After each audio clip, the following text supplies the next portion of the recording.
आज हम एक ऐसी खबर की गहराई में उतरेंगे जो पश्चिम बंगाल से आई है। और ये सिर्फ एक खबर नहीं, बल्कि एक बहुत बड़ी चेतावनी है। एक बूथ लेवल ऑफिसर की मौत, और उस मौत के पीछे खड़े वो गंभीर सवाल जो सीधे उस सिस्टम पर उंगली उठाते हैं जिसे हम और आप लोकतंत्र की नींव मानते हैं। तो चलिए आज इसी की परतें खोलते हैं। ये शब्द, ये किसी अखबार की हेडलाइन नहीं है, ये उस बूथ लेवल ऑफिसर के परिवार के शब्द हैं। सोचिए, उनका दर्द और गुस्सा इन चंद शब्दों में कैसे सिमट गया है। ये एक सीधा आरोप है जो हमें इस पूरी कहानी की जड़ तक जाने पर मजबूर कर रहा है।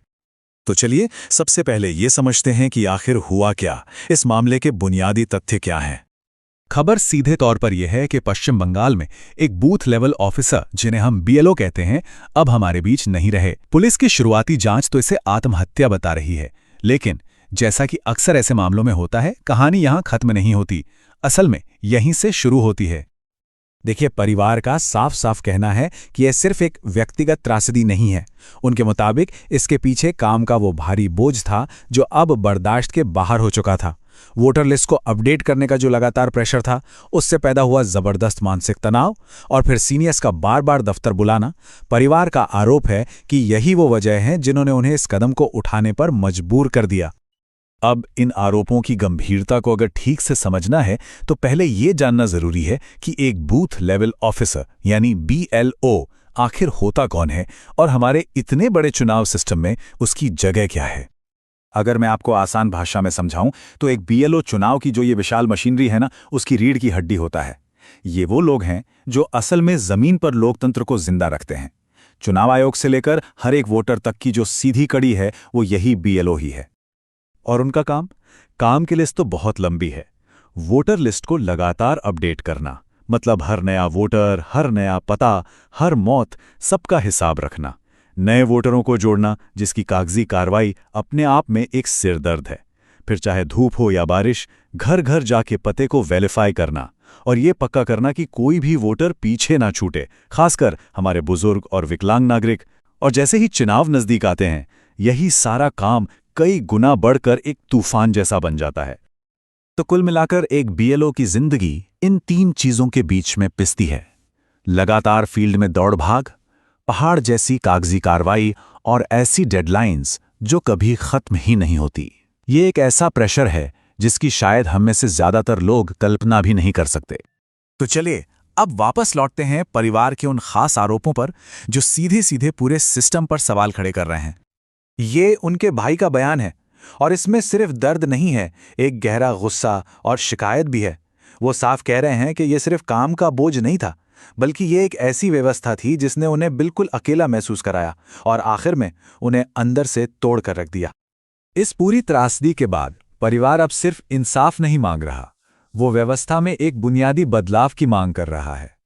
वो चाहते हैं कि एक निष्पक्ष मजिस्ट्रियल जांच हो, जो भी अधिकारी जिम्मेदार हैं उन पर कार्रवाई हो, और सबसे जरूरी, पूरे देश में बीएलओ के काम के बोझ को फिर से देखा जाए, ताकि जो उनके अपने के साथ हुआ वो किसी और के साथ कभी ना हो। तो इतने गंभीर आरोपों और मांगों के बाद प्रशासन का क्या कहना है, उनकी तरफ से क्या प्रतिक्रिया आई है, आइए देखते हैं।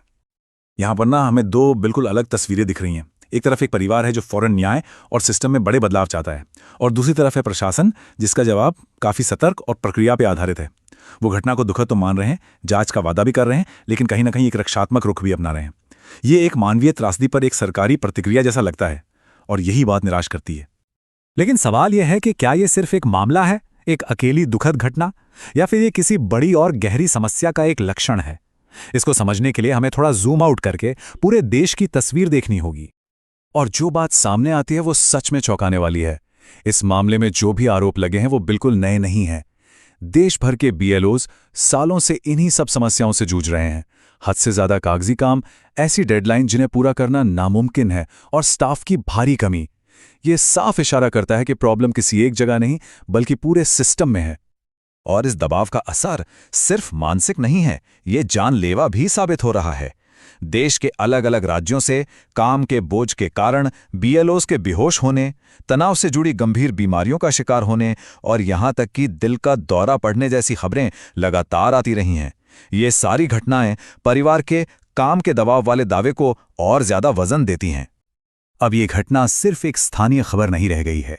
सोशल मीडिया पर #JusticeForBLO जैसे हैशटैग के साथ देश भर से लोग और दूसरे BLOs इस परिवार के समर्थन में आगे आ रहे हैं, और इसके चलते ये मुद्दा अब एक राष्ट्रीय बहस का हिस्सा बन गया है। ये पूरी त्रासदी हमें जवाबों से ज्यादा कुछ बहुत जरूरी सवालों के साथ छोड़ जाती है, ऐसे सवाल जिनका सामना करना अब बेहद जरूरी हो गया है। सबसे पहला और सबसे सीधा सवाल तो यही है, क्या वाकई काम के बोझ ने एक इंसान की जान ले ली? इसका जवाब सिर्फ और सिर्फ एक निष्पक्ष जांच दे सकती है, जिसमें मानसिक स्वास्थ्य, वर्कलोड और दूसरे सभी पहलुओं को पूरी ईमानदारी से देखा जाए। और इससे जुड़ा हुआ एक और भी बड़ा सवाल है, क्या हमारी चुनावी मशीनरी, जो दुनिया के सबसे बड़े लोकतंत्र को चलाती है, क्या वो अपने ही जमीनी कार्यकर्ताओं की मानवीय कीमत पर चल रही है? क्या यह सिस्टम अपने सबसे वफादार सिपाहियों को ही अकेला छोड़ रहा है? और आखिर में शायद सबसे जरूरी सवाल, कई शिक्षक संघों ने अब मांग की है कि BLOs के लिए मेंटल वेलनेस चेक और काम की एक सही समय सीमा तय होनी चाहिए। तो सवाल यह है कि हम इस पूरे सिस्टम को ज्यादा मानवीय कैसे बना सकते हैं, इससे पहले कि हमें कोई और ऐसी दुखद खबर सुनने को मिले। हमें ये याद रखना होगा कि ये BLOs सिर्फ कर्मचारी नहीं हैं, ये हमारे लोकतंत्र के वो अनदेखे प्रहरी हैं जो इसकी नींव को मजबूत बनाए रखते हैं। और अगर नींव रखने वाले ही खुद को असुरक्षित और दबाव में महसूस करेंगे तो पूरी इमारत का खतरे में आना तो तय है। ये मामला सिर्फ एक व्यक्ति की मौत नहीं है, ये एक अलार्म है जो बता रहा है कि सिस्टम को सिर्फ मरम्मत की नहीं बल्कि एक मानवीय बदलाव की तत्काल जरूरत है।